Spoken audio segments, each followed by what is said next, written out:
me gustaría presentarles este libro titulado Un universo encrespado, 50 años del zorro de arriba y el zorro de abajo, que en efecto es una celebración de la novela póstuma de José María Arguedas, aprovechando un poco la efeméride, ¿no?, de los 50 años de la circulación de esta novela, e intentando llamar la atención de la importancia de esta novela, la vigencia para nuestra experiencia contemporánea, precisamente porque es una novela que se centra en el chimbote industrial del gran auge de la harina de pescado y el tipo de sociedad, ¿no?, desigual, sociedad caótica, que se construye con la llegada de la industrialización, con la llegada del dinero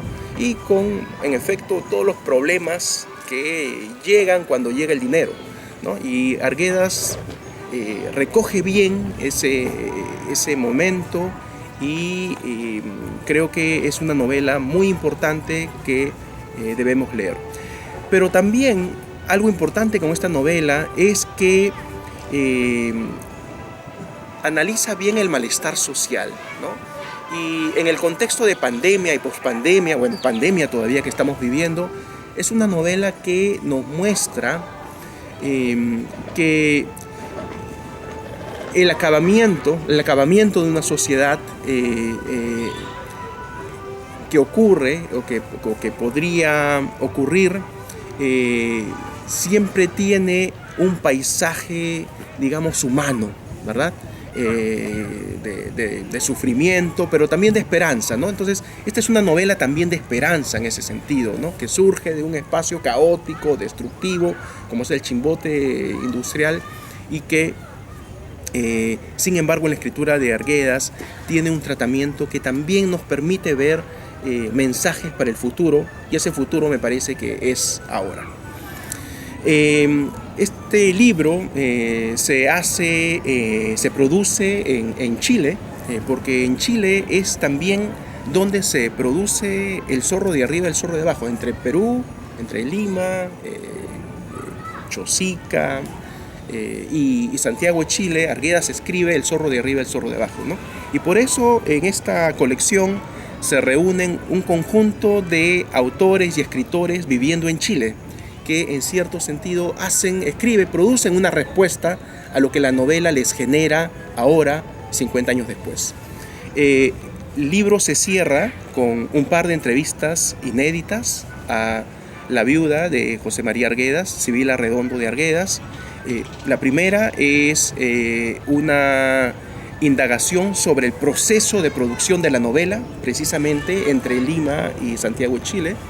Y la otra es una entrevista a la viuda de Arguedas sobre cómo ella percibe, digamos, los últimos años de Arguedas, ¿no? Sobre todo centrados en el proceso psicoanalítico de José María Arguedas.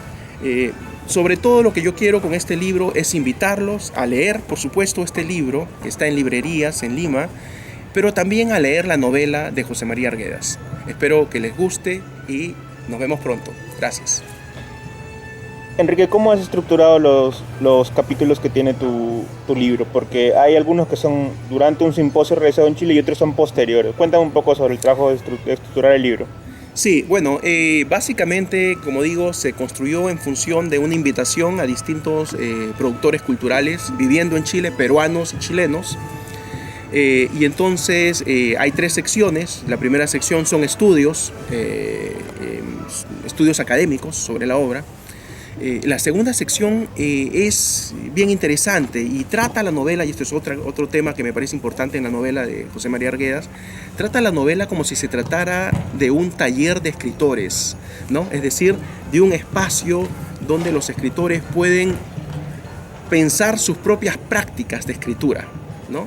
Y eso es algo importante que escritores de Chile, una escritora de Brasil también, producen, ¿no? Es una pequeña reflexión sobre su propia práctica de escritura a partir de la novela de José María Arguedas. Y como mencioné, la última sección son las entrevistas a Sibila Arredondo de Arguedas. Finalmente, bueno, José María Arguedas y su caso personal han sido objeto de estudios de diversos ensayos médicos también por su condición y por su final trágico, ¿no? Eso es algo que te interesa a ti, digamos, en la penúltima entrevista. Cuéntanos un poco qué buscabas y qué es lo que encontraste al ver con Sibila. Sí, bueno, lo que yo buscaba sobre todo es entender un poco cómo ocurre la práctica psicoanalítica en Chile de los 60s, ¿no? Y algo que podemos decir así de manera muy general es que habían tendencias, ¿no? Arguedas se somete a un tipo de práctica psicoanalítica de orden junguiano, por ejemplo, ¿no? Y eso no existía en Perú, por ejemplo, ¿no? Pero el proceso es un proceso incompleto. Arguedas realmente no tiene el tiempo, no tiene tampoco las condiciones materiales porque un psicoanálisis necesita, digamos, una periodicidad, una disciplina, ¿verdad? Y Arguedas estaba entre Perú y Chile entre 1962 y 1969.